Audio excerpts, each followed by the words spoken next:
मैंने मगध नरेश बिंबिसार को यह वचन दिया था कि दिव्य ज्ञान प्राप्त होते ही मैं उन्हें यह संदेश सुनाने आऊंगा।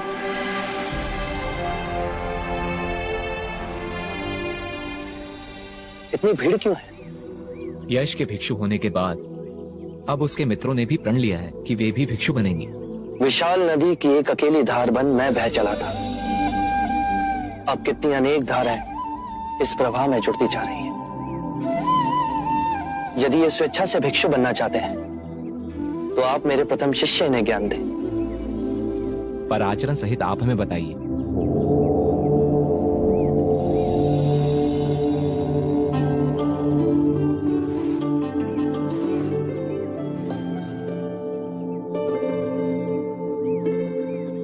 आप लोग अंदर आ जाइए। जो भिक्षु बनना चाहते हैं उन्हें अपने केश और दाढ़ी के बाल त्यागने होंगे।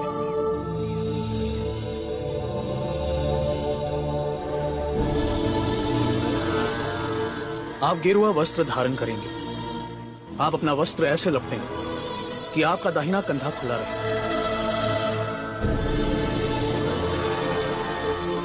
अब आप बुद्धा के प्रथम शिष्यों में से किसी एक से दीक्षा ग्रहण करेंगे। दीक्षा लेने के लिए आप घुटनों के बल धरती पर बैठेंगे। दीक्षा कोई भी दे, पर आपके लिए स्वयं बुद्धा ही यह आशीर्वाद का हाथ रख रहे हैं। जो दीक्षा ग्रहण करे वो अपने हस्त कमल के फूल की पंखुड़ियों के समान खोल के रखे। मैं बुद्ध की शरण में जा रहा हूं। बुद्धं शरणं गच्छामि।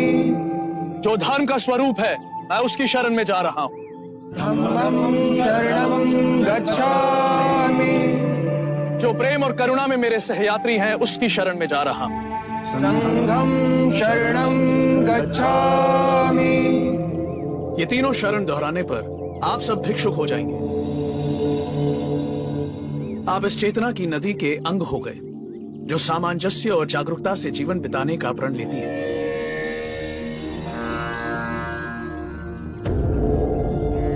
मेरी अनुपस्थिति में आप सबको पूर्ण अधिकार है।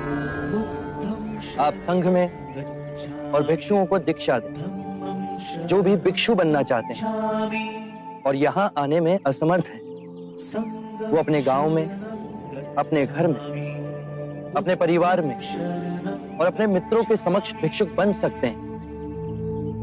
उच्चतम नैतिक चरित्र का उदाहरण बनना है और अनुशासन किसी और को दिखाने के लिए नहीं, स्वयं अपने लिए है।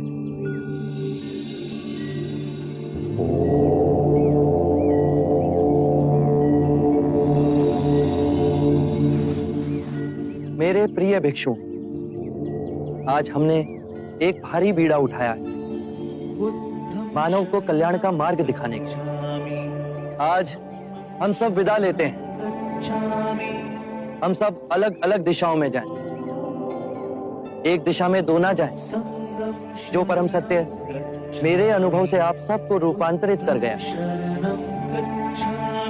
वो संदेश जन जन तक पहुंचाए।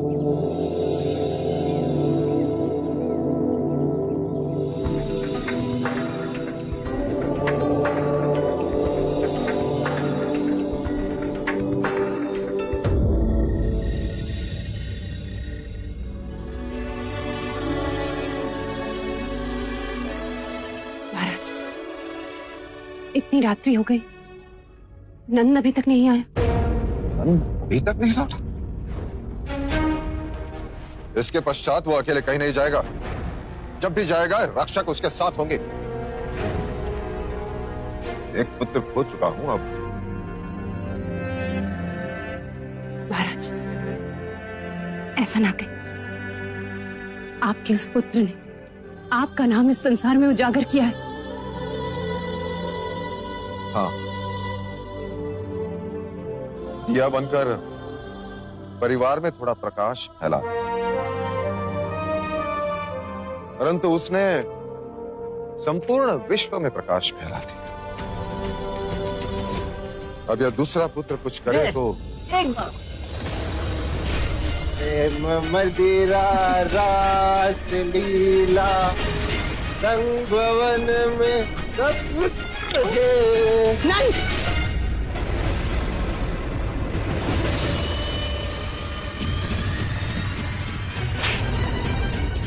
बस। तुम उसे कहाँ ले गए थे? गणिकाओं के पास, रंग भवन में। महाराज, रंग महल जाने की उम्र है तेरी? नहीं माँ, अभी बालक है, ना समझ है। इसके दोषी हैं तो ज्येष्ठ देवदत्त। उनकी संगत में ये बालक भी भटक गया। किस मापदंड से आप मुझे बुरा कह रही हैं यशोधरा देवी? महाराज, मैंने किसी को भी उसकी इच्छा के विरुद्ध कुछ नहीं करवाया। हाँ महाराज, मैं वहां अपनी इच्छा से ही गया था।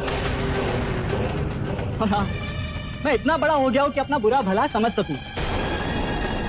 अच्छा, अब तू इतना बड़ा हो गया है? हाँ, मैं इतना बड़ा हो गया हूँ कि ये समझ सकूं कि आपने हमेशा ज्येष्ठ सिद्धार्थ को मुझसे कहीं अधिक प्रेम किया।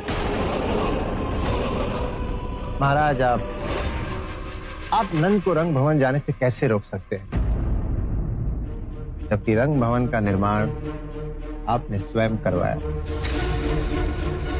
सिद्धार्थ के लिए। आप ही चाहते थे कि सिद्धार्थ अपना समय गणिकाओं के साथ व्यतीत करे, अमोद प्रमोद करे। अब तो यदि सिद्धार्थ का छोटा भाई चला गया तो इसमें कौन सा तूफान आ गया? देवदत्त, अपनी जीवा को संभालो, कुछ ऐसा ना कहो जो। यशोधरा देवी, मैं कहूंगा ये बेचारा नंद, हमेशा इसके साथ सौतेला व्यवहार किया जाए। क्या कह रहे हो ज्येष्ठ? ज्येष्ठ सिद्धार्थ रंग महल में जाए तो वो आनंद की बात है, और मैं जाऊं तो ये ऐसा दुर्व्यवहार। पूरा बचपन मुझे अपने माता पिता का प्यार न मिला, क्योंकि उनकी सारी आशाएं, सारा ध्यान केवल ज्येष्ठ सिद्धार्थ पर ही केंद्रित था। बचपन तो खो दिया, पर अब तो आप सब मुझे जीने दीजिए।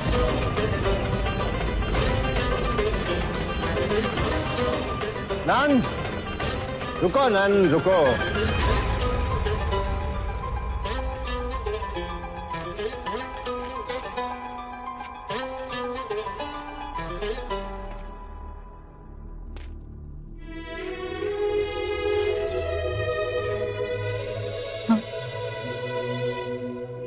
नंद मन का सरल है, यदि उसे उल्टी पट्टी पढ़ाई है उस चालाक देवदत्त ने।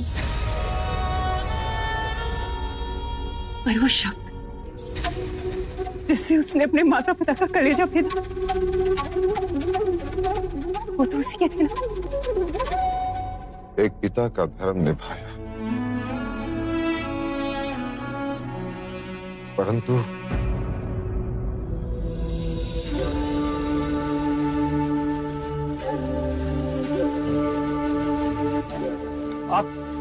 आप इस ओर से आ रहे हैं मुनिवर? इस ओर से आपने इसी लड़की को भागते हुए देखा है? नहीं तो क्यों? डायन है। कल रात उसने मदिरा बिलाम तीनों को बेसुध कर दिया। सुबह जब आंख खुली तो देखा हमारा सारा दिन लूट के ले गई बिना कारण। मुनिवर, हम उसे आनंद प्रमोद के लिए वाराणसी ले जा रहे थे। उसने आप सबका बोझ कम कर दिया, पर आप अब तक उसका बोझ उठाए घूम रहे हैं। आप हमारा उपहास कर रहे हैं। उस लड़की से कहीं अधिक चिंतित हम अपने मूल्यवान आभूषणों के लिए हैं। जो लुट गया वो मिलेगा तो नहीं। अरे इतना धन था कि आपने कभी देखा भी नहीं होगा। सच तो यह है कि उस नारी के पीछे हम मतवाले हो गए। उसके सौंदर्य ने हमें लूट लिया, अन्यथा ऐसा कदापि ना होता। वो तो आप सबको अब भी लूट रही है। धन उसने तुम्हारे बीते काल में चुराया, पर वो तुम्हारा वर्तमान भी लूट रही है। एक बात बताइए, क्या वो लड़की इस समय तुम्हारे लिए इतनी व्यथित है जितने कि तुम इस समय उसके लिए व्यथित हो? भला वो क्यों व्यथित होगी? तो फिर आप क्यों व्यथित हो रहे हो? जो लुटा वो भूतकाल में लुटा, उसे पकड़कर जो दंड दोगे वो भविष्य काल में होगा। तुम्हारा वर्तमान अभी इसी क्षण तुम्हारे साथ है। भूतकाल का बोझा उठा उस भविष्य को बदलने का प्रयत्न कर रहे हो जो अनिश्चित है, और खो रहे हो अपना वर्तमान। बात तो ये सच है, यदि हम इसी क्षण में जिए तो तुम स्वयं को खोज सकोगे, ये समझ सकोगे कि जो तुम्हें दुख दे रहा है वो क्या है। क्या आप अपने आप को जान पाए? और अपने आप को जानने से क्या होगा? अपनी ये बांसुरी दो मित्र। सन्यासी बांसुरी बजाएगा।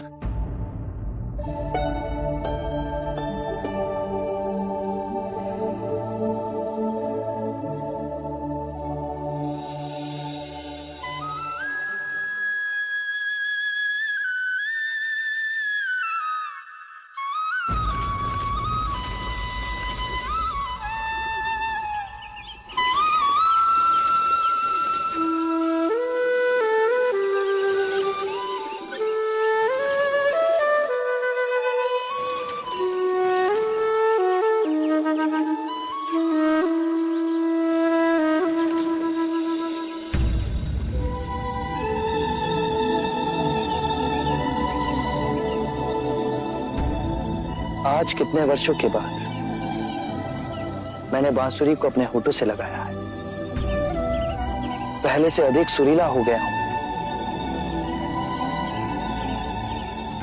मैंने जान लिया है स्वयं को। यदि तुम बांसुरी मधुर बजाना चाहते हो तो बांसुरी पर इतना ध्यान केंद्रित मत करना जितना अपने वास्तविक सार को पहचानने पर।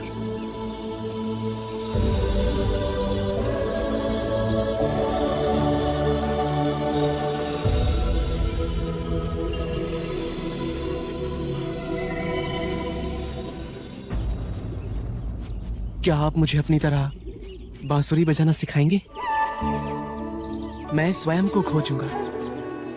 क्या आप मुझे अपना शिष्य स्वीकार करेंगे? पर मैं तुम्हारा अहंकार लूट लूंगा।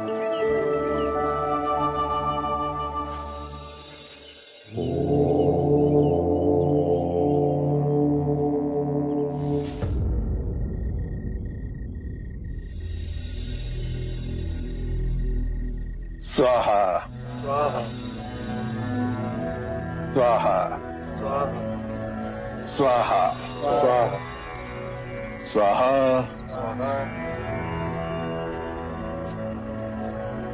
स्वाहा स्वाहा।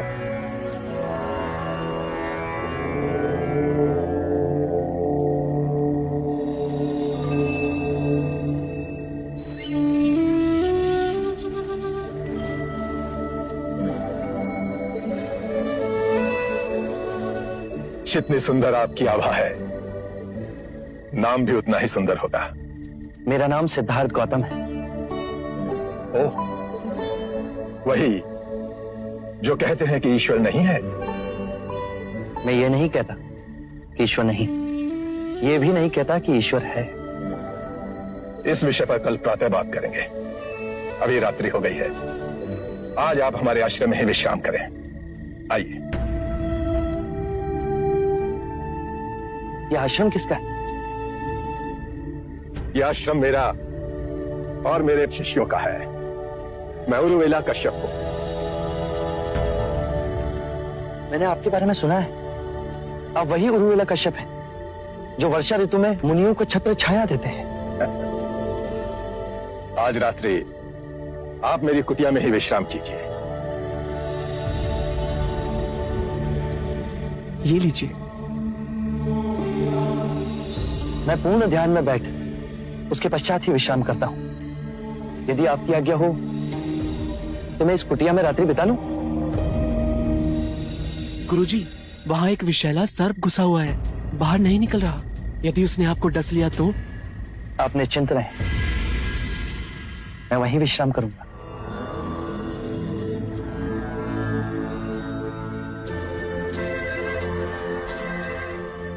गुरुजी, रोक लीजिए उन्हें।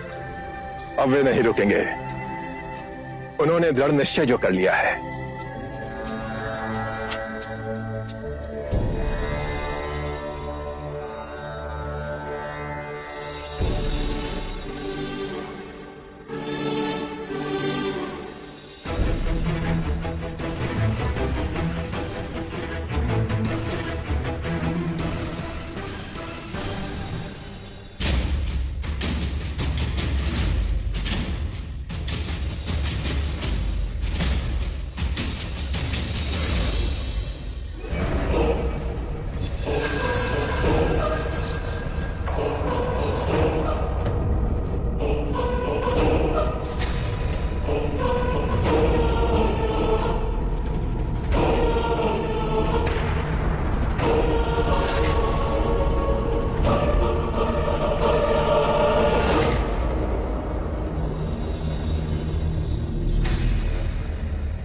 मित्र, आप कृपा कर वन की ओर जाएं।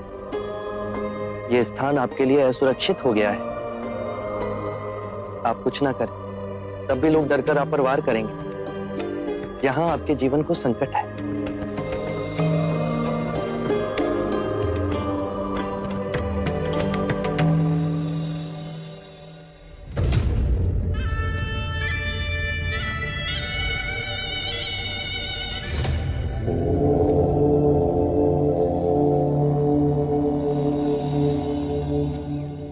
अरे, आप यहाँ हैं? आज जब हम अपने शिष्यों से वार्ता कर रहे थे तो आपको वहां नहीं पाया।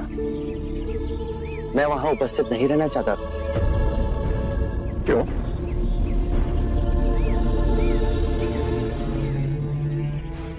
आप अपने शिष्यों को संबोधित कर रहे थे।